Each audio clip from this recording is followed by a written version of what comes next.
بسم اللہ الرحمن الرحیم۔ جنت سیریز میں دوسرا عمل ہے تحیۃ الوضو کے نفل۔ جب آپ وضو کر لیں تو اس کے بعد کوشش کریں کہ 2 رکعت نفل پڑھ لیں۔ یہ 2 رکعت نفل تحیۃ الوضو کہلاتے ہیں، مگر یہ نماز اس وقت پڑھنی چاہیے جب نفل نماز پڑھنے کا وقت ہو۔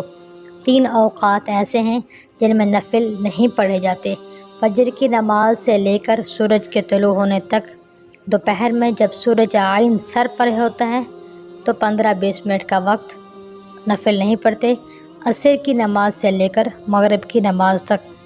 ان کے علاوہ باقی جتنے بھی اوقات ہیں ان میں آپ نفل پڑھ سکتی ہیں، اس لیے کوشش کریں اور عادت بنائیں کہ جب بھی وضو کریں تو فوراً 2 رکعت نفل پڑھ لیا کریں۔ حدیث مبارکہ میں آیا، رسول اللہ صلی اللہ علیہ وسلم نے صبح کی حضرت بلال رضی اللہ تعالیٰ عنہ کو بلایا اور یوں فرمایا کہ بلال، جنت میں مجھ سے آگے آگے کیسے تھے؟ میں جب جنت کے اندر داخل ہوا تو اپنے سے آگے آگے تمہارے جوتوں کی آواز سنی۔ جب آدمی چلتا ہے تو اس کے جوتوں کی آواز آتی ہے، تو نبی صلی اللہ علیہ وسلم نے بھی جنت میں حضرت بلال رضی اللہ تعالیٰ عنہ کے قدموں کی آواز اپنے آگے آگے سنی۔